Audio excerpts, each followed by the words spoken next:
আমি ফোন ধরছি না মানে আমি নিশ্চয়ই ব্যস্ত আছি। কিন্তু একটা মানুষকে এতবার কল দেওয়া ইজ নট নরমাল। আপনি একজন প্রফেশনাল মানুষ, আপনার সাথে আমার কাজ হয়েছে আগে। আমি যখন দেখবো আপনার ফোন থেকে আমার কাছে 13টা miss call, it is really abnormal. আমি এটা আপনার কাছ থেকে এক্সপেক্ট করিনি। জি, থ্যাংক ইউ। আমার শুটিং এর পর আপনার সাথে কথা বলছি। বাই। এই যে ঘটনাটা ঘটলো, এরকম ঘটনা ঘটে অনেক সময়। ভক্তরা হয়তো 10, 20, 30 বার ফোন দিয়ে দিতে পারে, কিন্তু একজন প্রফেশনাল মানুষ কি এরকম করা উচিত? একজন প্রফেশনাল মানুষের বোঝা উচিত আমি একজনকে ফোন দিয়েছি, তিনি আমার ফোনটা দেখেছেন, মিস কল উঠে থাকবে, যখন উনি মনে করবেন যে রিটার্ন করা দরকার উনি রিটার্ন করবেন। এখন এই ব্যাপারটা আমি যে আপনাকে বোঝালাম, এই ব্যাপারটা আমি শিখেছি কিভাবে? আমিও তো বই পড়ে শিখিনি। হয়েছে কি, ওভার দি ইয়ার্স আমরা এটিকেট বুঝে নেই যে এটাই আসলে সোশ্যাল নর্ম, এর বাইরে যাওয়া উচিত হবে না। সো আমার এক্সপিরিয়েন্স থেকে আমি ফোন কল এটিকেটস এবং ভিডিও কল এটিকেটস যে শিখেছি তা আজকে আপনাদের সাথে শেয়ার করব। সো আপনি একজনকে কল করবেন, কখন কল করবেন? কল করার সময় আছে। যদি অফিসিয়াল কাজে হয়, আপনার কর্পোরেট অ্যাকোয়েন্টেন্স হয়, কলিগ হয়, আপনি কী করবেন? অফিস আওয়ার্সের মাঝেই যোগাযোগটা রাখার চেষ্টা করবেন। এর বাইরে যদি আপনাকে কল করতে হয়ও, রাতের একটা সময়ের পরে কোনোভাবেই কল করা যাবে না। আর যদি কল করতেই হয় অফিস আওয়ারের বাইরে, প্রথমে একটা টেক্সট থ্রো করবেন। এটা শুধু যে আপনার কর্পোরেট ফিল্ডে অথবা আপনার কাজের পরিধিতে ব্যবসায়িক জগতের মানুষের সাথে তা না, ফ্যামিলি মেম্বার্স, ফ্রেন্ডদের সাথেও এখন এটা একটা এটিকেট আমরা সবাই ফলো করি। আগে একটা টেক্সট থ্রো করি, কিরে ফ্রি আছিস, কল দিব, তারপরে আমরা কল দিই। বন্ধুদের সাথে আমরা এটা করি। এখন এটা যে আপনাকে মেনে চলতেই হবে তা না। আপনার ক্লোজ ফ্রেন্ডদের আপনি যখন তখন ফোন দিতে পারেন। আমার এরকম ফ্রেন্ড আছে যাদের আমি যখন তখন রাত 12টা-1টায় ফোন দিতে পারি। এদের সংখ্যা অনেক কম। এরা আমার একদম ক্লোজেস্ট ফ্রেন্ডস। এদেরকে কল করার আগে আমি চিন্তা করি না, কিন্তু এদের সংখ্যা এত কম যে এইটা নিয়ে আসলে যদি কথা বলতে হয় ফোন কল এটিকেটসের মাঝে এটা না আনাই ভালো। সো প্রথম কথা হচ্ছে কখন কল করবেন। রাতের বেলা কল করা উচিত না। আর যখনই কল করবেন একটা টেক্সট আগে থ্রো করবেন। তারপর হচ্ছে কতক্ষণ কথা বলবেন। অনেকে কথা বলতে স্বাচ্ছন্দ্য বোধ করেন, খুব আড্ডাবাজ। এখন যার সাথে আপনি কথা বলছেন সেও যদি আপনার ক্লোজ বন্ধু হয়, আড্ডাবাজ হয়, তার সাথে অনেকক্ষণ কথা বলতে পারেন, কোনো সমস্যা নেই। কিন্তু এমন যদি হয় সে আপনার ক্লোজ বন্ধু নয়, তখন আসলে খুব বেশি সময় নেওয়া ঠিক না। সবার সময় মূল্যবান। আবার অনেক মানুষ ফোনে কথা বলতে স্বাচ্ছন্দ্য বোধ করে না। আমি আমার নিজের কথা বলি। আমি ফর সাম রিজন, আমার মতো আরও মানুষ আছে, ফোনে না কথা বলতে স্বাচ্ছন্দ্য বোধ করি না। ক্লোজ বন্ধুদের সাথেও খুব একটা কথা বলা হয় না। আমার ফ্যামিলির বাবা মা ভাই কাজিনদের সাথেও আসলে ফোনে আমার কথা বলা হয় না, আমার অকওয়ার্ড লাগে। এখন এই জিনিসটা আমি চিন্তা করেছি, ওভারকাম করার চেষ্টা করেছি। চেষ্টা করলে হয়তো পারি, কিন্তু ন্যাচারালি আসে না। সো সবাই যেহেতু এই যুগে ফোনে কথা বলতে অভ্যস্ত না, আমাদের পরের জেনারেশন আমি শুনেছি তাদের মাঝে এটা আরও বেশি। সো আসলে ফোনে বেশিক্ষণ কথা না বলে যতটুকু দরকার ততটুকু কথাই বলবো। আর যেই কাজটা আসলে টেক্সটেই সম্ভব শেষ করে ফেলা, সেটা টেক্সটেই শেষ করে ফেলবো। ফর্মাল কলের ক্ষেত্রে কি করব? যারা আমার পরিচিত তাকে তো আমি কল দিতে পারছি টেক্সট করে। এবার ফর্মাল কল মানে আমার সাথে যার কথা হচ্ছে তার সাথে আমার কোনো ইনফর্মাল রিলেশনশিপ নেই, ফর্মাল একটা রিলেশনশিপ। প্রথমে যেটা করতে হবে, সুন্দর করে একটা টেক্সট পাঠাতে হবে। পরিচিত হলে কিভাবে পরিচয় হয়েছিল সেটা একটু লিখে ফেলবো। আর যদি পরিচিত না হয়, আপনার পূর্ণ পরিচয় দেবেন, কি কারণে আপনি তার সাথে কথা বলতে চান সেটা লিখবেন। তারপরে বলবেন যে can you make some time for me to take a call. তারপরে আপনি ওয়েট করবেন। যদি রিপ্লাই পান, অনলি দেন, কখন কল করতে বলা হয়েছে ওই সময় ফোন দেবেন। ফোন দিয়ে আবারও আপনি বলবেন যে আপনার পরিচয় কি এবং কি বিষয়ে কথা বলতে চান। একদম টু দ্য পয়েন্ট কথা বলবেন, যেন যিনি কথা বলছেন তিনি বুঝতে পারেন যে you are a professional person. যখন মানুষ বোঝে যে আমাকে কল করছে সে একটা প্রফেশনাল মানুষ, ম্যাচিওর মানুষ, সে আমার কাছে কেন কথা বলতে চাইছে সে জানে, তখন আমরা কথা বলতে উদ্বুদ্ধ হই। কিন্তু যখন এমন মানুষ কথা বলেন যার কথার মাঝে ডাউট থাকে, তখন আমরা ভাবি নিশ্চয়ই কোনো আলটেরিয়ার মোটিভ আছে। আমরা কিন্তু বোঝার চেষ্টা করি যে যে কথা বলছে তার মোটিভটা কি, ইন্টারেস্টটা কি। সবার মোটিভ তো ভালো থাকে না, সো ওইভাবে আমরা জাজ করি। এই জন্য খুব টু দ্য পয়েন্ট আপনার কথাগুলো বলবেন। এরপর ইম্পর্টেন্ট কোয়েশ্চেন, কতবার কল করবেন? একটু আগে যদি দেখলেন, কতবার কল করা উচিত? আমার সাজেশন হচ্ছে একবার করবেন, যদি 1 ঘন্টার মধ্যে কোনো রিপ্লাই না আসে আরেকবার হয়তো করতে পারেন। 2 বার কল দেওয়ার পর যদি দেখেন যে কোনো রেসপন্স নেই, মানে যে মানুষটাকে কল দিচ্ছেন সে আপনার সাথে যোগাযোগ রক্ষা করতে চাচ্ছে না।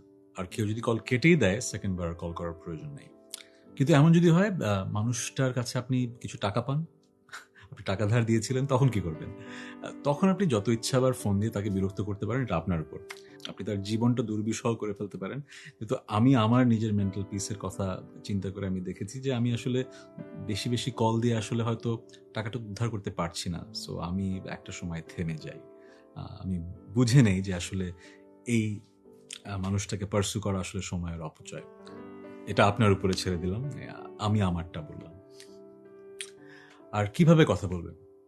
খুব দ্রুত না খুব আস্তে না খুব জোরে না সফটলি, ডিপেন্ড করবে কার সাথে কথা বলছেন এবং আপনার পার্সোনালিটি কেমন, তার সাথে আপনার ডাইনামিক কীরকম। আমি যখন আমার বন্ধুদের সাথে কথা বলি তখন হয়তো অনেক বয়েস্টারাস, অনেক উচ্চবাচ্য করে কথা বলি, অনেক শব্দ ইউজ করে ফেলি, ব্যবহার করে ফেলি যে শব্দগুলো আমি অন্য কোথাও ইউজ করি না, ক্যামেরার সামনে তো হয়তো না। সো আপনাকে ডিসিশন নিতে হবে কীভাবে কথা বলবেন ফোনে। বেশি জোরে কথা বলবেন না, ওই যে কানে ব্যথা হতে পারে। আর আরেকটা বিষয় খেয়াল রাখবেন, আপনি যখন কথা বলছেন সেটা অপর প্রান্তে স্পিকারেও থাকতে পারে, অনেক মানুষ শুনতেও পারে। সো কথা বলার সময় মার্জিত ভাষায় কথা বলবেন, যার সাথে কথা বলছেন সে বাদে অন্য কেউ শুনছে এটা ভেবেই আপনাকে কথা বলতে হবে। আর শেষ একটা বিষয় হচ্ছে, আপনি যদি কারো কল রিসিভ করে লাউড স্পিকারে দিতে চান, এটা ভদ্রতা, আপনি বলবেন যে ভাই আমি একটু ধরতে অসুবিধা হচ্ছে, আমি লাউড স্পিকারে আছি, অথবা ভাই আমি গাড়িতে আছি, লাউড স্পিকারে দিলাম।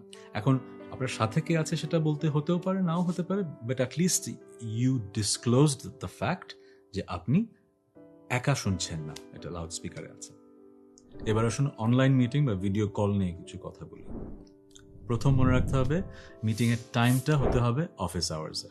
কিন্তু মাঝে মাঝে এরকমও হতে পারে যে মিটিংটা এমন এমন মানুষের মধ্যে কন্ডাক্ট করা হচ্ছে যারা বিভিন্ন দেশে আছে, তখন হয়তো ব্যাপারটা সম্ভব হবে না। এই জন্য আগে থেকে অ্যাপোলজি চেয়ে নেবেন, বেশিরভাগ মানুষ যেই দেশে আছে সেরকম সময়টা বেছে নেবেন।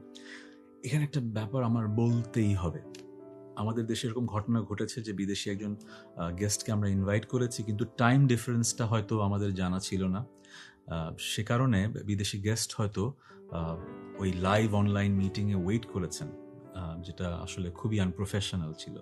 ওটা তো লাইভ হয়েছে বলে আমরা দেখেছি একটা, কিন্তু এরকম ঘটনা কিন্তু প্রাইভেট মিটিংসেও হতে পারে। সো আপনাকে সব সময় রিকনফার্ম করতে হবে যে টাইম ডিফারেন্সটা কত, এক্স্যাক্টলি কোন সময়টায় আমার আসলে কম্পিউটারের সামনে থাকতে হবে। কম্পিউটারের সামনে আপনি অ্যাটলিস্ট 10-15 মিনিটস আগে হাজির হবেন, এটাই খুব বুদ্ধিমানের কাজ। আর আরেকটা বিষয় হলো, মিটিংটা কতক্ষণ ধরে চলবে সেটাও আপনাকে আগে থেকেই বলে দিতে হবে, কারণ সবার সময় তো আসলে আনলিমিটেড না, যে আপনি 3টা মিটিং কল করেছেন, আরেকজন হয়তো 4টা আরেকটা অ্যাপয়েন্টমেন্ট দিয়ে রেখেছে। সো আপনি আগে থেকেই বলবেন যে আমাদের এই মিটিংটা এতক্ষণের জন্য। নেক্সট হচ্ছে কোথায় বসে মিটিং করবেন। চেয়ারে বসে নিশ্চয়ই, কিন্তু চেয়ারে বসে মিটিং করবেন সেটা ইম্পর্টেন্ট না। ইম্পর্টেন্ট হচ্ছে ক্যামেরার সাথে আপনার দূরত্বটা কেমন হবে, ক্যামেরায় আপনাকে দেখতে কেমন লাগবে। অনেক সময় আমরা যেটা হয়, ক্যামেরার খুব কাছাকাছি চলে যায়, আমাদেরকে একদম এরকম লাগে। আবার অনেক সময় আমরা এমনভাবে বসি যে আসলে আমার পুরো মাথাটাই হয়তো দেখা যাচ্ছে না। সো আপনাকে বুঝতে হবে ক্যামেরা অ্যাঙ্গেল কিরকম হলে আপনাকে দেখতে ভালো লাগবে এবং যিনি আপনার সাথে কনভারসেশনে আছেন তিনি আপনাকে সুন্দরভাবে দেখতে পাচ্ছেন কিনা। ইউজুয়ালি স্ক্রিনে তো সবাইকেই দেখা যায়, আপনি দেখবেন যে সবাই যেন ব্যালেন্স থাকে, আপনি বুঝবেন যে আপনি অফ ব্যালেন্স আছেন। যদি অফ ব্যালেন্স থাকেন তাহলে সামনে এগিয়ে বা পিছিয়ে অথবা লাইট ঠিক করে ডিম করে আপনি যেন সবার সাথে ব্যালেন্সড একটা জায়গায় থাকেন, so that you don't look like a distraction. Next হচ্ছে আপনি কোন জায়গায় কোন ব্যাকগ্রাউন্ডে বসে ভিডিও কলটা করছেন। খুব বিজি যদি জায়গা হয়, খুব বেশি নয়েজি হয়, ব্যাকগ্রাউন্ডটা যদি একটু ডিসেবলড হয়, ময়লা হয়, আসলে আপনাকে ভালো লাগবে না। মোস্ট লাইকলি এটা একটা প্রফেশনাল মিটিংই হচ্ছে। সো আপনার ব্যাকগ্রাউন্ডটা সলিড হলে ভালো, আপনার অ্যাটায়ারটা বিজনেস অ্যাটায়ার হলে ভালো, এবং জায়গাটা যেন সাউন্ড প্রুফ না হলেও মানে সাউন্ডটা যেন এমন না হয় যে বাইরের আওয়াজে মিটিংয়ের ডিস্ট্রাকশন তৈরি হয়। কখন মাইক সেটিং কীরকম রাখবো? আমরা যখন মিটিং করছি, যখন আমার কথা বলার কথা তখন তো আনমিউট থাকবো, কিন্তু বাকি সময়টা মিউট থাকা বাঞ্ছনীয়। কারণ অনেক সময় হয় কি, আপনার রুমের অনেক অবাঞ্ছিত আওয়াজ চলে যেতে পারে, যেটা আপনি চান না চলে যাক পুরো মিটিংয়ে।